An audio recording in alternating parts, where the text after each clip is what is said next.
Olá, no programa de hoje eu vou conversar com o jornalista e professor José Marcelo dos Santos. José Marcelo já atuou na imprensa aqui em Governador Valadares nos anos 90 e falando assim parece que tem muito tempo, né, Zé Marcelo? E está hoje em Brasília e é com ele que eu converso agora. De Governador Valadares para Brasília tem uma história grande. Nós vamos tentar condensar um pouco dessa sua história. Né, de 10 tem uma anos escada, né? Em Uberlândia. Em Uberlândia também, 10 anos em Uberlândia, né? Mas, Governador Valadares, como que começa o jornalismo para você aqui na cidade, Marcelo? Acho que começa da melhor maneira possível aqui. Eu comecei no jornalismo impresso, comecei no Diário do Rio Doce, né? E já comecei fazendo aquilo que eu mais gosto de fazer até hoje. 25 anos depois, a paixão é a mesma.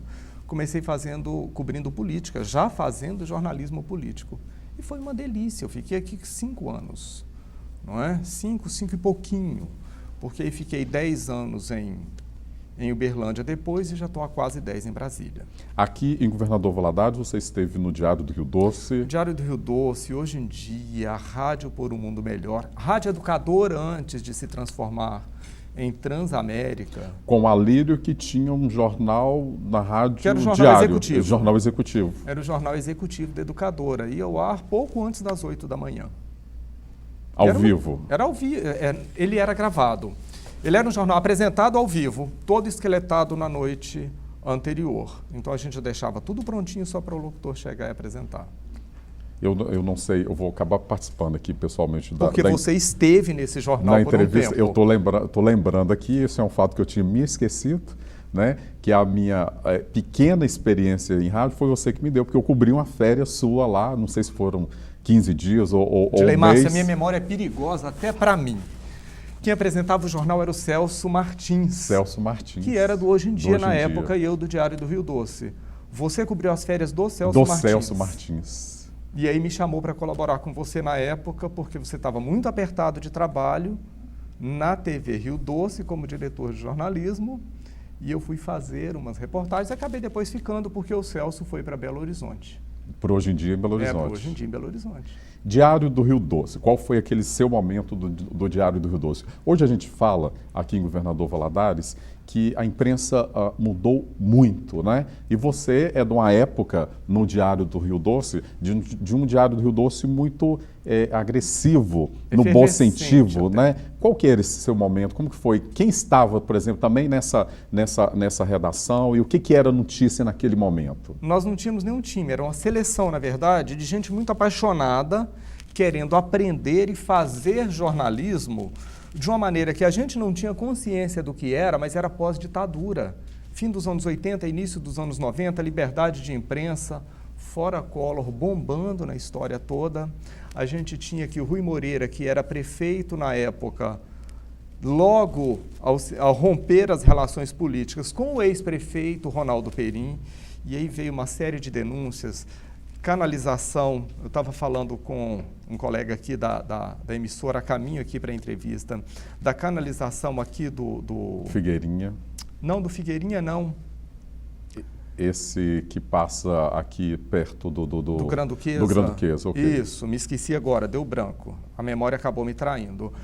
Não é? Então tinha denúncias daquilo tudo, era tudo muito efervescente aqui. E eu estava descobrindo, na verdade, as fontes do segundo escalão, que eu não vou citar os nomes aqui, mas, por exemplo, tinha uma senhora num cafezinho, numa determinada instituição pública aqui de Valadares, que, às vezes, ela me ligava me passando coisas sensacionais, eu ia para lá exatamente para ela desaparecer, eu pedir água para a secretária sair, eu ter acesso a informações privilegiadas que ela já me dizia onde estava. Então era uma época muito efervescente. E já que você está perguntando quem estava lá, Weber Andrade, Marcos Mendes fazia uma agenda semanal do Diário do Rio Doce, que era um caderno, né, de cultura sensacional. Muito grande, né? Muito grande, com cultura, com jornalismo cultural de verdade, com um texto primoroso do Marcos Mendes, não é? E orientando uma equipe que estava com muita vontade de fazer jornalismo e aprender a fazer jornalismo de verdade. Porque não havia ainda faculdade de comunicação aqui na região, não é? Nós aprendemos ali, aprendemos com muita vontade de acertar, não era apenas um trabalho, não era um emprego, era uma paixão muito grande, Náguia Medeiros, uma editora sensacional que eu tive, Weber Andrade, Rosenilda Alves, Fernando César, Sander Neves, um outro rapaz com quem eu trabalhei e eu tenho um profundo respeito por ele, Mauro Grimaldo, uma série de pessoas que eu não posso cometer a injustiça de esquecer alguém, então preciso parar por aqui. De Governador Valadares, você foi para Uberlândia. Fui para Uberlândia. O que aconteceu na sua vida lá em Uberlândia que fez você ficar 10 anos lá no Triângulo Mineiro? Eu me casei e tive 2 filhas, né? Em Uberlândia? Em Uberlândia. Então, assim, elas nasceram lá. E o que me levou para Uberlândia já era a vontade de sair daqui para fazer o curso de comunicação social. E aí a Náguia Medeiros, na época, foi para um congresso em São Paulo e lá conheceu Almerindo Camilo, que depois foi para a Confederação Nacional dos Transportes e morreu uns 2 anos atrás, e o Maurício Ricardo Quirino, né? O Maurício Ricardo, que hoje está no charges.com, foi ele que me levou para Maurício Uberlândia. agora, na época do Big Brother, tem uma exposição imensa, né? E volta agora. Né? Então é esse o Maurício Ricardo que o Zé Marcelo está falando. E o Maurício Ricardo é um cara genial, não é? Ele é filho de um jornalista, Luiz Fernando Quirino, saudoso jornalista, sempre viveu muito no meio cultural, mas com um olhar político muito atento. Né? Isso faz dele um sucesso, isso faz com que o charges.com, que é o site dele, seja o sucesso que é o charges.com, e dele o cara com as sacadas que tem, e por isso sempre faz as charges do Big Brother. Lá em Uberlândia você fez o quê? Lá em Uberlândia eu Ou trabalhei... o que você não fez, né? Porque 10 anos dá para fazer muita coisa. Né? Lá em Uberlândia eu fiz, né, um pouco de tudo que eu já havia feito aqui, fui trabalhar, fui fazer política, fui fazer chefia de reportagem, fui fazer reportagem do impresso, que é a coisa que eu mais gosto de fazer na vida, só não quero fazer nunca mais, porque dá muito trabalho. Né? A coisa que eu mais gosto de fazer na vida é ser repórter de jornal impresso. Então fui fazer isso por muito tempo, aí fui trabalhar em rádio também, fui fazer coordenação de campanha política, fui fazer consultoria de comunicação política para a Prefeitura de Uberlândia e para a Prefeitura de Uberaba por meio de uma agência de publicidade. Fiquei um bom tempo me divertindo lá. Trabalhei em revista corporativa do Grupo Algar. E a sua esposa, né? Eu acho que a gente pode falar um pouco também da Dione, que também é jornalista em Uberlândia. Eu tive a oportunidade de trabalhar... Uma grande jornalista, aliás, Dione Thiago. A Dione foi minha chefe, né? Em Uberlândia, na Bandeirantes, lá eu tenho um carinho muito grande para o Dione, porque na Bandeirantes ela abriu uma grande porta para mim lá, né? Foi através dela que eu fui através dela de você, né? Que eu fui para a Band lá, e a Dione também sempre foi uma jornalista inquieta, né? Com o jornalismo assim lá. A Dione é uma jornalista ligada na tomada 220 volts, né? Ela é extremamente aguerrida, tecnicamente é uma jornalista perfeita, né? Tem um profundo respeito profissional pela Dione também. E todo mundo que já trabalhou com ela tem esse profundo respeito pela Dione, porque ela, além de ser uma jornalista tecnicamente muito boa, é uma jornalista com uma bagagem moral muito elevada, que a gente precisa disso. Nós, jornalistas, precisamos ter uma bagagem moral muito elevada. A gente tem que saber para quem que a gente trabalha, né? A gente não trabalha para quem nos contrata. A gente trabalha primeiro para a gente. Eu trabalho para o meu nome. Eu quero que as pessoas, quando hoje leem, aqui o Governador Valadares, o jornal que me publica atualmente, é o Figueira, que quando leem a minha coluna no Figueira uma vez por semana, fala assim, eu posso acreditar no que esse cara está escrevendo, ele pelo menos não está mentindo para mim. Né? Então você tem de ter uma bagagem moral e saber que você trabalha para o seu nome. A Dione tem muito isso. É a fé pública do jornalismo, a fé né? pública do jornalismo. Até que se diga o contrário, o que nós falamos é verdade. Né? Eu nem sei se dá para dizer que é verdade, mas pelo menos é honesto, a gente apurou. Né? Porque vai que depois a gente descobre que a gente fez uma apuração e que a fonte mentiu e que a história não era bem aquela, mas que pelo menos a gente não distorceu. Que a gente fez aquilo pensando, a sociedade precisa ter esta informação, a sociedade precisa saber disso. Porque é para a sociedade, em segundo lugar, que a gente trabalha. Primeiro, para o nome da gente, isso que eu estou dizendo, eu trabalho para a minha bagagem moral, e depois para a sociedade. Porque a sociedade precisa confiar que esse cara que escreve, que produz, que vai para diante das câmeras, tem um mínimo de bagagem moral, né? Que é o mínimo de decência que se espera de um ser humano. E como que você acha que está isso no jornalismo hoje? E no jornalista? eu acho que como em toda sociedade tem de tudo um pouco, sabe? É muito constrangedor, às vezes, você ver alguns colegas trabalhando e fazendo algumas coisas. Primeiro eu penso nas famílias dessas pessoas. Eu penso, meu Deus do céu, o que o pai dessa criatura deve pensar se souber de verdade o que essa criatura faz? O que os filhos vão dizer? Né? Eles vão ter orgulho do trabalho desta pessoa? Porque você não pode ter orgulho da pessoa estar na televisão. Não é? Você tem de ter orgulho do caminho da pessoa para ela estar na televisão. Estar na televisão, aparecer no vídeo, é apenas resultado de um processo. Né? Então você tem de tudo um pouco, mas tem gente muito boa fazendo coisas muito boas. O problema é que a gente tem hoje uma pauta muito contaminada pelas redes sociais. E tem gente achando que rede social é jornalismo. Não, é comunicação. Jornalismo é outra coisa.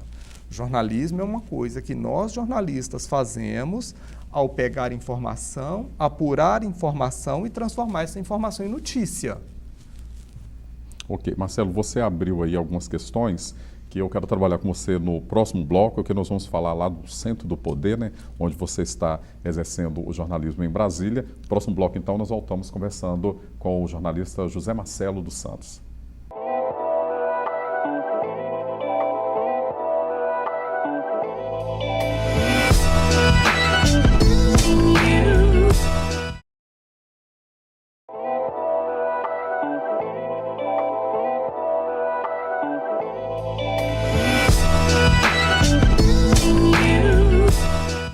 Nós voltamos hoje conversando com o jornalista José Marcelo dos Santos. José Marcelo, eu queria falar mais sobre esse momento do jornalismo. No bloco anterior, você falou que a rede social, né, não é jornalismo. O que é jornalismo hoje para você diante da rede social em que a informação ou a notícia, eu não preciso mais esperar, por exemplo, o Jornal da Noite, para poder saber, e às vezes nem o próprio site de notícia, porque as pessoas estão ali, estão, né, elas postam essas notícias, essas informações, o cidadão comum não tem um filtro disso, mas as pessoas ficam sabendo dos acontecimentos do Brasil e do mundo, às vezes até primeiro pela rede social. Que jornalismo que é isso e onde que está o jornalismo nisso tudo? Primeiro, eu preciso deixar claro aqui que eu não sou anti-rede social, muito pelo contrário, eu adoro, estou lá e uso muito no trabalho, e uso muito para trabalhar, não é? Não é o que eu estava dizendo, e você usou a palavra que eu acho que define muito bem isso, que é a palavra filtro. E aí, para o telespectador entender, eu não estou falando de filtro censura, né? É porque nós, jornalistas, somos as pessoas tecnicamente capazes de pegar uma informação, filtrar essa informação, dar sentido a essa informação e transformar em notícia. Por exemplo, se a gente for pegar um fato recente da nossa história, e muito importante, que foi a prisão e o assassinato do Osama Bin Laden, a primeira pessoa a falar disso foi um tuiteiro. Não é? Um rapaz estava lá no Twitter, ouviu uma barulheira danada perto da casa dele, postou, está acontecendo alguma coisa aqui perto de casa, então tem barulho de avião, de helicóptero, tem barulho de muita gente se movimentando, está acontecendo alguma coisa aqui. Ele não sabia, mas ele estava dizendo para o mundo inteiro que o Bin Laden estava sendo preso. Não é? Isso é comunicação. Ele estava comunicando um fato a alguém. Agora, fazer jornalismo, que é dar sentido a isso, apurar o tamanho da tropa que foi para lá, quantos aviões, como é que o estudo começou, a investigação, por onde chegaram, qual foi o fio da meada até chegar à casa do Bin Laden, o estranhamento de ter aquela casa inteira, né? Aquela casa daquele tamanho, sem energia elétrica, sem internet, o que fez com que desconfiassem daquilo, é o que nós jornalistas fazemos. Nós damos informação processada, né? Eu acho fantástico o fato da rede social tirar de nós jornalistas o controle da informação, não é? E isso impede que jornais distorçam as coisas. Isso impede que um determinado veículo vire para uma determinada fonte e fala: esta notícia eu não dou, esta informação eu não dou. Isso não vai ser veiculado pela mídia. Graças a Deus a rede social acabou com isso. Não é? Os veículos de comunicação eles são obrigados a dar, porque de uma maneira ou de outra isto vai ser divulgado. Isso coloca na mão da gente a responsabilidade, então, de fazermos jornalismo melhor. Já que a informação vai sair de qualquer maneira, porque todo mundo vai dar, aquilo que a sociedade tem, que é o medo do dono do veículo de comunicação não querer divulgar uma determinada informação, isso acaba, cai por terra e joga para nós a responsabilidade de fazer jornalismo melhor, informando com mais qualidade. Eu acho positivo. Agora, o que eu estava dizendo de rede social não é jornalismo, é porque as pessoas postam várias coisas distorcidas, por exemplo, no Facebook. Né? A gente pode pegar como exemplos aqui o pagamento do auxílio penitenciário. A pessoa trabalha, ganha um salário mínimo e o preso ganha 900 e não sei quantos reais, porque sempre sai um valor. Não, não é aquilo. Né? Então, o preso não está recebendo esse dinheiro. O preso não está recebendo esse dinheiro, né? Não ganha para ser preso. Né? A pessoa, para receber esse benefício, tem que ter sido trabalhador, contribuído com o INSS por um determinado período, ter sido condenada, e aí o governo fala, tudo bem, você está preso. Já que você contribuiu com o INSS, para a sua família não passar fome, o governo tem que sustentar a sua família.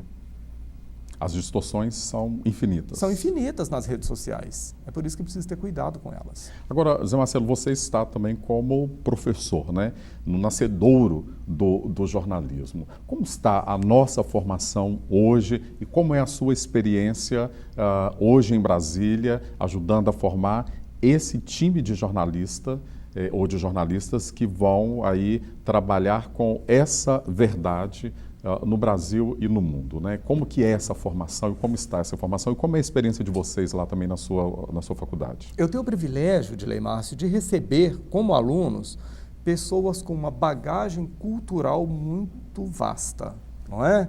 Alunos que viajam para 2 continentes nas férias. Olha só, isso é inimaginável para um país como o nosso, não é? Pessoas que já chegam para a faculdade falando pelo menos 2 outros idiomas. Né? Só que, ao mesmo tempo, o que eu percebo, e talvez aqui na Univale você tenha uma experiência diferenciada, é que eu tenho cada vez menos estudantes que entendem de gente e de mundo que não seja aeroporto, que não seja destino turístico. Não é? Eu estava falando no bloco anterior que foi aqui que eu descobri, por exemplo, as fontes do 2º e do 3º escalão. A pessoa do cafezinho que entra na repartição pública na hora da reunião, serve o cafezinho, escuta a parte da conversa, depois conta para o jornalista, não é? A pessoa da reprografia que consegue, às vezes, tirar uma cópia de um documento, de uma licitação e nos municiar, por exemplo, eu sinto que eu estou tendo cada vez menos estudantes que pensam assim, que queiram andar de ônibus para escutar as conversas das pessoas, para saber o que as pessoas estão pensando, que entram no supermercado e observam o que as pessoas estão colocando no carrinho de supermercado para entender como é que está a economia cotidiana. Então, isso eu sinto que está raliando, né? Que é resultado de uma outra coisa. As pessoas estão interagindo cada vez menos porque elas estão multiconectadas. E como que trabalha isso, então, dentro da formação? Peço, pelo amor de Deus, vamos passear na feira? Vamos andar de ônibus? Vamos para a rodoviária do plano piloto, onde passam 1 milhão de pessoas por dia em Brasília, que ela fica no Marco Zero de Brasília, né? Que é a divisão das asas sul e norte, é onde passam as pessoas das cidades satélite do Distrito Federal e das cidades do entorno, né? Essas de Minas e de Goiânia, que ficam ali em volta do retângulo que forma o Distrito Federal. Então, de vez em quando, eu pego essa meninada e levo para lá. Agora, você também está na redação, de onde nunca saiu, e apresenta um programa de referência na política nacional, que é o Jogo do Poder na GNT. Como é o dia a dia e os bastidores desse programa, para além, antes de você falar, das pessoas que você entrevista ali? Como é fazer esse programa? É delicioso e desafiador, não é? É delicioso porque eu faço aquilo que eu mais gosto de fazer na vida, eu gosto de entrevistar. É muito desconfortável estar aqui nesta cadeira sendo entrevistado. Eu gosto mesmo é de entrevistar. Eu gosto mesmo é da liberdade de bisbilhotar e fazer perguntas, né? E ficar imaginando o que o telespectador gostaria de saber dessa pessoa e deste assunto. Não é? É gostoso porque eu tenho ali diante de mim 81 senadores, 513 deputados, eu tenho 39 ministros, eu tenho mais os 11 ministros do Supremo Tribunal Federal, mais os ministros do STJ. Isso é fonte para poder matar qualquer jornalista de inveja, né, Marcelo? Mas, infelizmente, não basta ligar e falar, vem aqui amanhã que eu vou gravar com você. Não, não é isso, é desafiador também. Às vezes a pessoa quer dar a entrevista, mas tem um assunto acontecendo naquele momento, você precisa levar a pessoa mais pelo assunto do que pela pessoa. Às vezes você quer levar uma pessoa mais pela pessoa do que pelo assunto, né? Porque são pessoas extremamente interessantes. E aí, telespectador, com a liberdade que tem e precisa ter, detesta determinados assuntos e determinadas pessoas e adora determinados assuntos e determinadas pessoas. É desafiador, porque é só uma por semana. E você tem que fazer um filtro de novo aqui, um filtro muito grande. Porque dá 52 programas só por ano. Como é que você seleciona apenas 52 nesse universo? Vou te fazer uma pergunta que costuma ser uma pergunta meio clichê, né? Qual é aí, ou qual foi a entrevista mais impactante, ou a entrevista até mesmo mais desconcertante ou engraçada? Quanto tempo você está lá no programa? Desta vez, há 2 anos. Há 2 anos. Há 2 anos. Você tem de tudo um pouco, assim. A que eu mais gostei de fazer, e foi a última entrevista que ele deu ainda no cargo, foi com o Pedro Simon, né? O Pedro Simon, que acabou de deixar a vida pública, e no final do programa eu falei para ele, que eu ia dizer uma coisa, fazer uma coisa que em 25 anos de jornalismo eu nunca tinha feito e que eu não vou voltar a fazer, que é elogiar alguém, não é? Pedro Simon, um dos caras mais importantes da nossa política, da nossa história, um dos últimos grandes líderes políticos que a gente teve e que resolveu agora deixar a vida pública, né? Mas aí, de vez em quando, você tem aquela pessoa que no intervalo conversa muito, você deve passar por isso aqui, e quando você faz a pergunta, ela fala sim ou não. Aí você tem de dar a informação na pergunta para a pessoa fazer divagações. E entrevistador não pode falar mais que entrevistado, né? Pelo menos eu gosto de falar menos que os entrevistados. Eu sofro muito quando isso. Agora, quem sempre dá pano para manga e que vai lá, Bolsonaro ou Marco Feliciano. Né? São as figuras emblemáticas. E são extremistas, não é?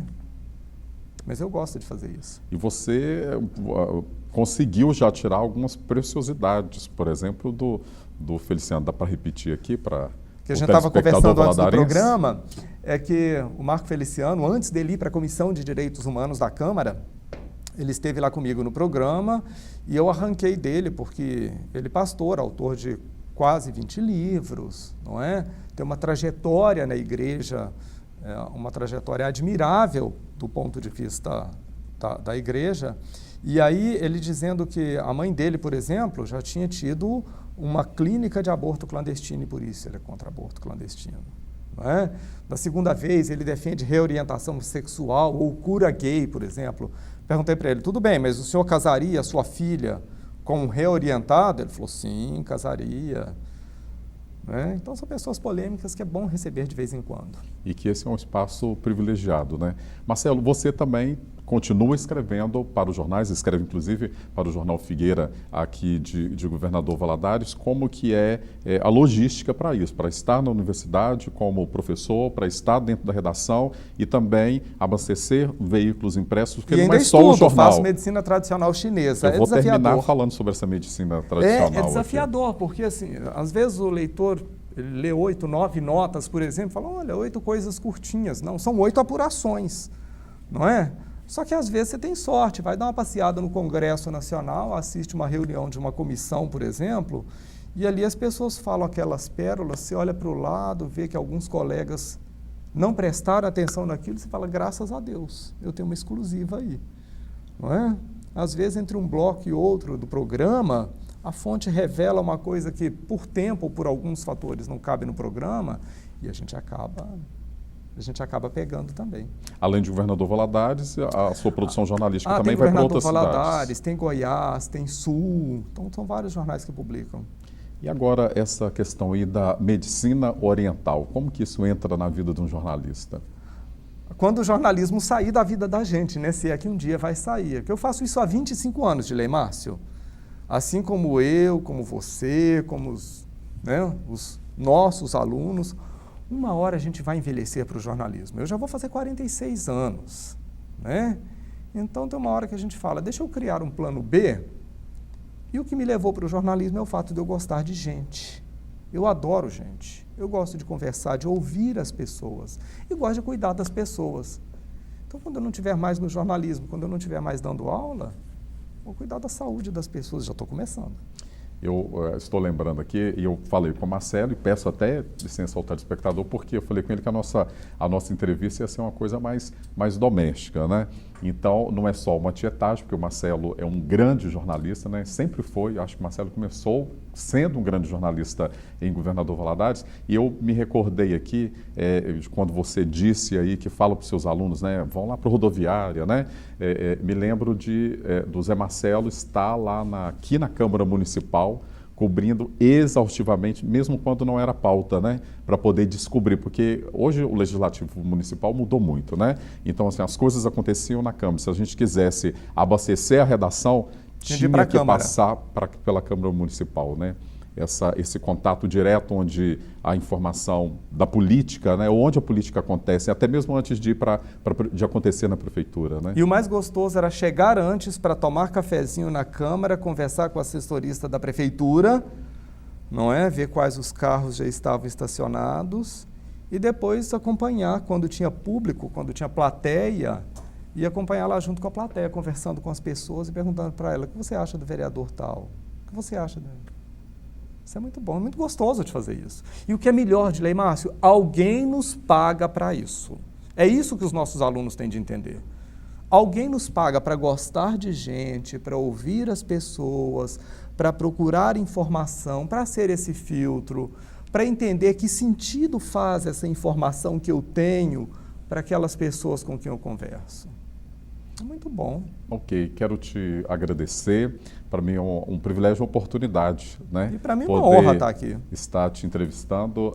Os nossos telespectadores, nós fizemos aqui mais hoje uma conversa, eu acho que a entrevista tem que ser isso mesmo, mas, Marcelo, nós acabamos entrando em algumas questões por conta do nosso início aqui. Muito sucesso para você lá em Brasília. Eu falei agora há pouco, antes da gente conversar com o nosso diretor de jornalismo, que você está onde você deveria estar. Né? Pela sua lealdade à informação e a sua lealdade à política, até porque a política hoje é tão complicada, né? Então a gente precisa realmente daquilo que você falou, né? Dessa verdade do jornalismo, dessa honestidade da informação, e eu acredito que o país então ele pode se sentir respeitado e honrado com a sua presença jornalística e com a sua história, né? Lá em Brasília, fazendo jornalismo, e a parte mais interessante que hoje eu também penso é poder formar essas pessoas que vão continuar, mesmo quando a medicina oriental for uma outra forma de cuidar das pessoas que não mais o jornalismo. Então, muito obrigado pela sua participação aqui. Obrigado a você, Dilei Márcio. Para mim é uma honra estar aqui. Não falo nada isso de demagogia, você me conhece há muito tempo e sabe disso. E eu só quero pedir às pessoas, assim, quando as pessoas falam, eu não gosto de política, eu falo, tá vendo, é por isso. Né? Acompanhem política, leiam política, pelo amor de Deus, não se interessem por política na época de eleição apenas. E então você tem aí as formas de acompanhar o professor, jornalista José Marcelo dos Santos na televisão e também nas informações que ele posta aí Brasil afora. Muito obrigado, e no próximo programa nós vamos receber outro entrevistado para poder falar sobre essa verdade, não só da comunicação, mas a verdade do dia a dia que tanto é necessário para a nossa sobrevivência enquanto pessoas, enquanto cidadãos. Muito obrigado, até a nossa próxima edição.